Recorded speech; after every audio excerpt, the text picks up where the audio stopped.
What are your talents? What are you naturally good at? Now, it doesn't mean you're good at them. We will see some people, they are naturally gifted in an area. And I think this is what you alluded to. You still have to develop that talent. Understanding just because someone shows the ability, they also have to want to go in that general direction too. They have to hone their skills. We have strengths, but in the wrong scenarios, these strengths are also weaknesses. People are made with differences, right? There's diversity in people, in humanity, and I think as a group, we are designed to reflect the image of God, and that includes these area of strengths, understanding where we are at our best, where's God designed us to be good, and also I think in humility, recognizing where we have need of each other, because we can't, we don't have all the strengths. Gallup came up with this list of 34 strengths. Everyone has, you're really high on typically 5, and then you're also really low on 5. You need to know your bottom 5 because those will sometimes take you out. Well, you know what you're really, really good at. In baseball, there's the 5-tool player.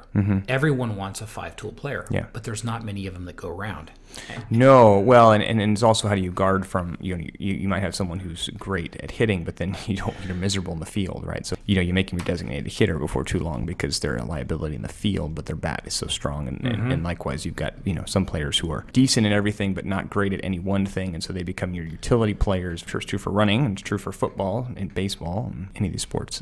But it applies to the business as well. And one thing I've noticed in terms of strengths, I've noticed time and time again, people are happiest when they work in their area of strength. Oh, yeah. And because you're winning. People love to win. Now, it doesn't mean there's just one. There can be a lot of different areas of strength. Everyone should know what they're naturally gifted in, so we can maximize that. People rarely find all 5 strengths in one job. So if you're trying to basically try to build communities of people who are maximizing their strengths, there may not be a job that they're either in or could be in your organization that gives them all 5 strengths. So I think part of the plan is to also recognize that and help those individuals through HR benefits and other things, better talent management, talent development solutions, help them find things outside work to put them to use. The organization tends to reflect the leader. A leader's weaknesses definitely come out in an organization's weaknesses. So whether it's communication, being a good team player, being able to communicate a vision, the organization then struggles with the inability to have vision. The range